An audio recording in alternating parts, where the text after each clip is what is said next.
memiliki sebuah cerita. Cerita ini dimiliki oleh, kita panggil saja inisialnya M, berumur 20 tahun. M bercerita bahwa dia tiba-tiba terbangun di tengah malam. Kemudian dia merasa bahwa ada bahaya yang mendekat. Ada sesuatu yang jahat, sesuatu yang mengerikan berada di dekat tempat tidurnya.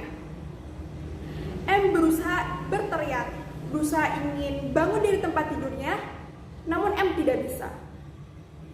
M ingin menggerakkan kaki, menggerakkan tangan, namun tidak ada yang bergerak sedikit pun. M merasa ketakutan, M merasa terancam. M merasa bahwa ada sesuatu yang mendih tubuhnya, yang menyebabkan dia tidak bisa menggerakkan alat geraknya, baik tangan maupun kaki. Apakah Anda pernah mengalami kejadian yang sama seperti M? Ataukah pernah mendengar cerita tersebut? Nah, di Indonesia, kejadian atau fenomena tersebut seringkali disebut dengan istilah ketindihan. Istilah ketindihan sangat populer karena dikait-kaitkan dengan aktivitas makhluk halus, kekuatan supranatural, monster, sihir, dan kekuatan-kekuatan lain yang magis. Istilah ketindihan tidak hanya populer di Indonesia. Ketindihan atau juga disebut sleep paralysis juga ditemukan di Mesir, di Italia, maupun di belahan dunia yang lain. Kita ambil di Mesir. Di Mesir, sleep paralysis seringkali dikaitkan dengan kekuatan jin, penyihir jahat yang membunuh korbannya atau meneror. Kemudian di Italia sendiri, sleep paralysis dipercayai juga disebabkan oleh penyihir jahat, sihir yang berbentuk humanoid kucing. Setelah mendengar uraian-uraian yang sudah saya sebutkan sebelumnya, apakah Anda menjadi penasaran, menjadi tertarik tentang sleep paralysis?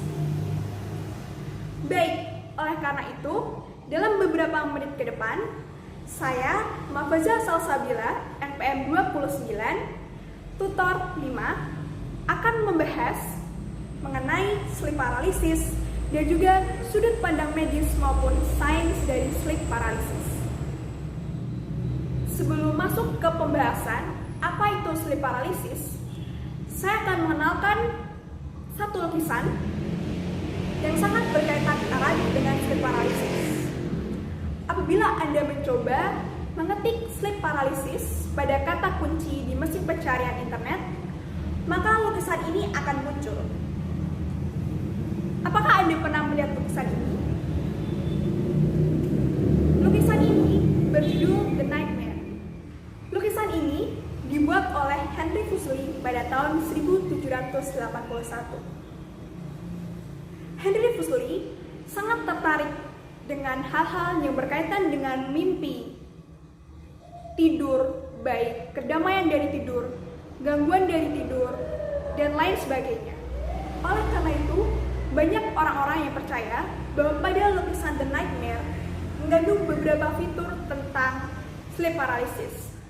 Jika Anda lihat lebih jauh, penggambaran ini juga menggambarkan tentang apa yang terjadi ketika fenomena ketindihan atau sleep paralysis terjadi.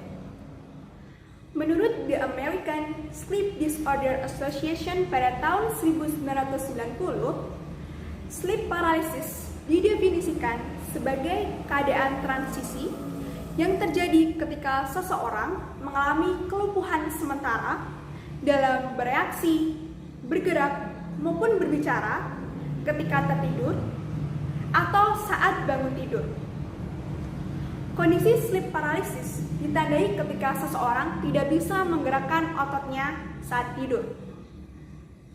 Maka timbullah pertanyaan, apa saja hal-hal yang bisa meningkatkan potensi seseorang mengalami sleep paralysis atau fenomena ketindihan? Ada beberapa faktor yang bisa menyebabkan seseorang mengalami sleep paralysis. Yang pertama adalah penggunaan obat-obatan atau substansi-substansi yang nantinya meningkatkan kemungkinan sleep paralysis atau ketindihan terjadi. Yang kedua adalah stres. Kemudian yang ketiga yaitu ada faktor genetik. Yang keempat adalah kebiasaan tidur yang irregular. Kemudian yang kelima yaitu adanya gangguan fisik.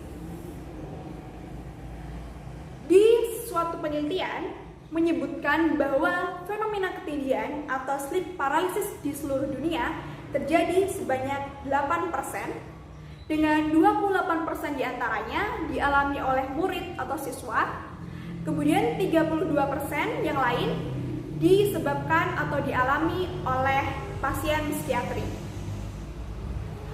Kemudian, ketika dilakukan penelitian lebih lanjut, ada peningkatan kejadian sleep paralysis atau ketindihan pada usia SMP ke usia SMA.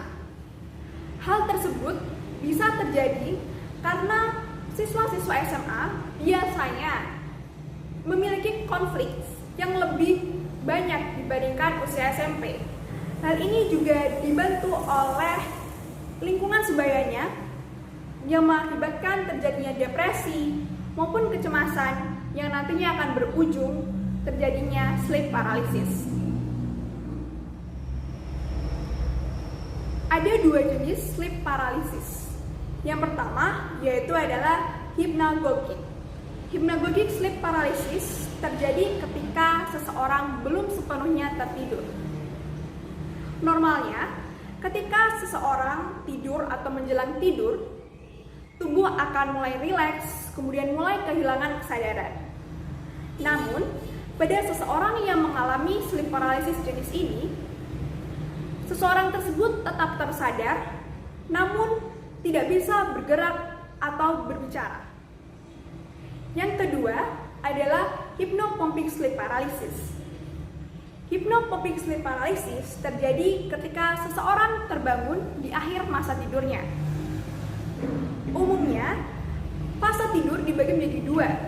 Yang pertama yaitu non-rapid eye movement atau NREM, di mana non-rapid eye movement ini mengisi sekitar 75% dari total tidur. Yang kedua adalah rapid eye movement yang biasanya terjadi sekitar 90 menit. Nah, ketika seseorang terbangun sebelum masa REM ini berakhir, maka pada saat itulah hypnopompic sleep paralysis terjadi.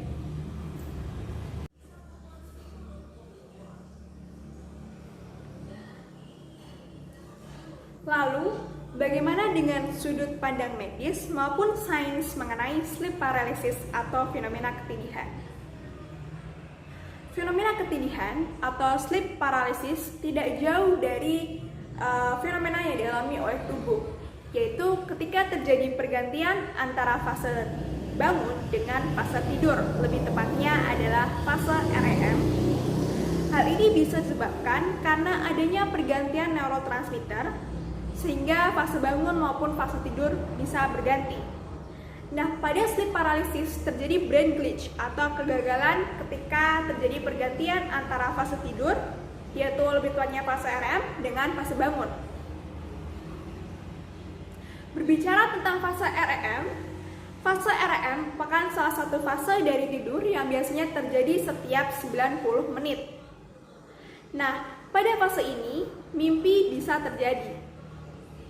Untuk menghindari supaya seseorang tidak terbangun dari mimpi dan juga mencegah melukai diri sendiri ketika tidur, maka tubuh secara sementara akan memparalisis seluruh anggota gerak, baik tangan, kaki, terkecuali pada bagian otot mata. Itulah kenapa fase ini disebut fase REM atau rapid eye movement, karena mata masih bisa bergerak.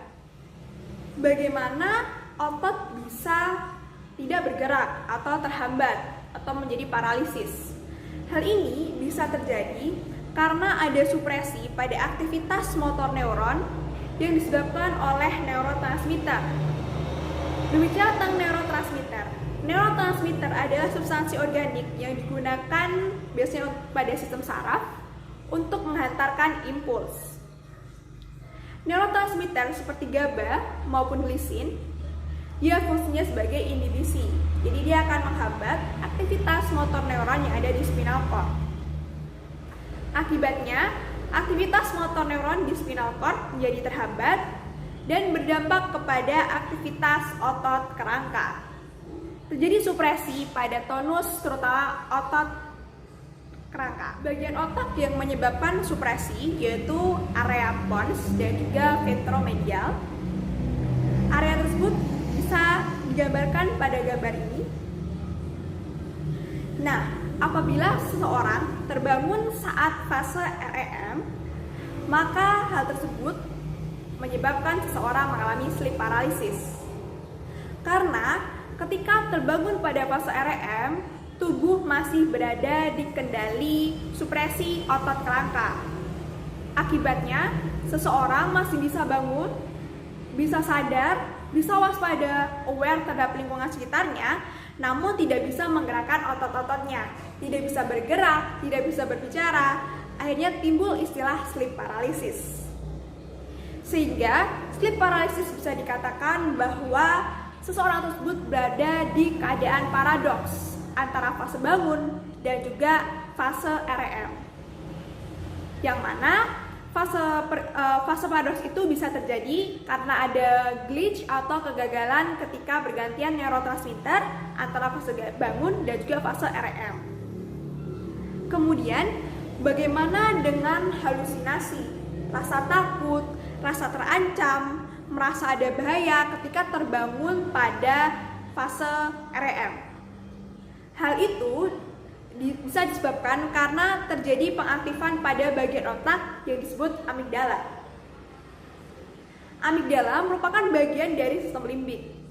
Selain itu, rasa takut atau halusinasi yang terjadi pada sleep paralysis atau fenomena ketindihan bisa disebabkan karena pengaktifan pada bagian superior parietal lobe, yang mana digambarkan pada bagian ini. Sekian penjelasan dari saya mengenai sleep paralysis dan juga sudut pandang sains maupun medis mengenai sleep paralysis. Sumber yang saya gunakan berasal dari jurnal yang nantinya akan saya cantumkan di bawah. Terima kasih sudah menyaksikan. Wassalamualaikum warahmatullahi wabarakatuh.